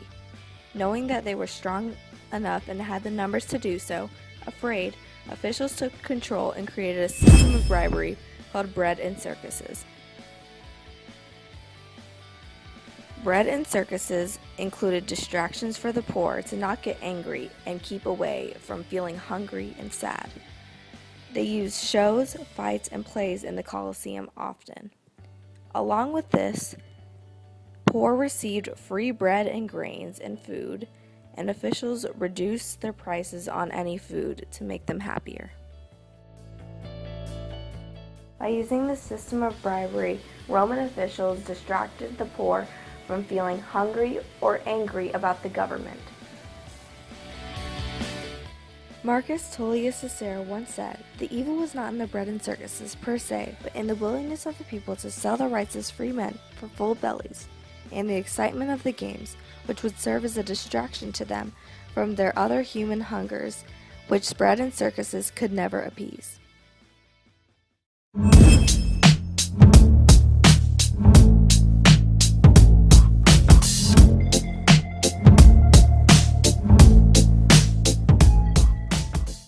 As we see in slide number 6, they're going to feed you mindless forms of amusement and entertainment.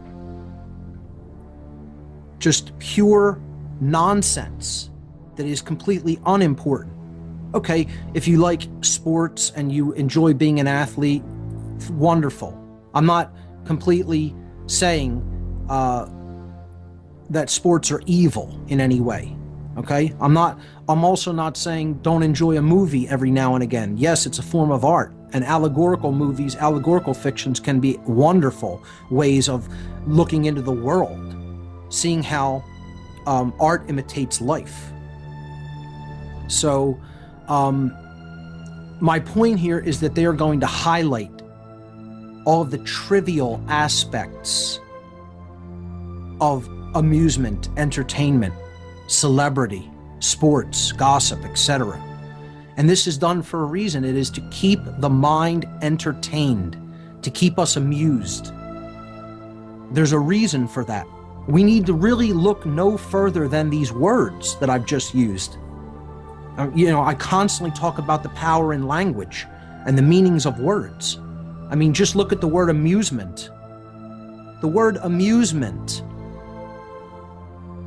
if we break it down into its constituent elements and then do an etymology on it, it's amazing what you'll find. A, in Latin, as a prefix that means away from or the negation of. Right? Muse comes from museo, which means to think. And then mentis, meant, the mind, from where we get the word mental from. So it's to take the mind away from thinking. That's exactly what the word amusement means. The word entertainment, the etymology of the word entertainment, people would be fascinated to understand that.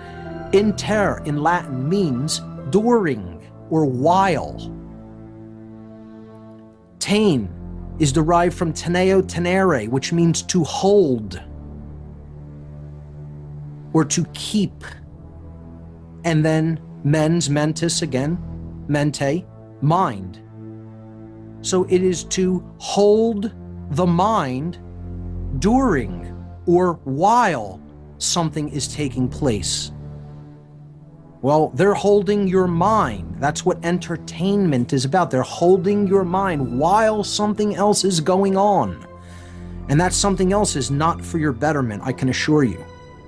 We need to get our mind away from wanting to constantly be amused and entertained, because these are holding it in states of not thinking, not critically thinking for ourselves about the events that are taking place all around us, or even more fundamentally than that, about what's really going on inside of each one of us, paying attention to what's taking place within the psyche, within the self.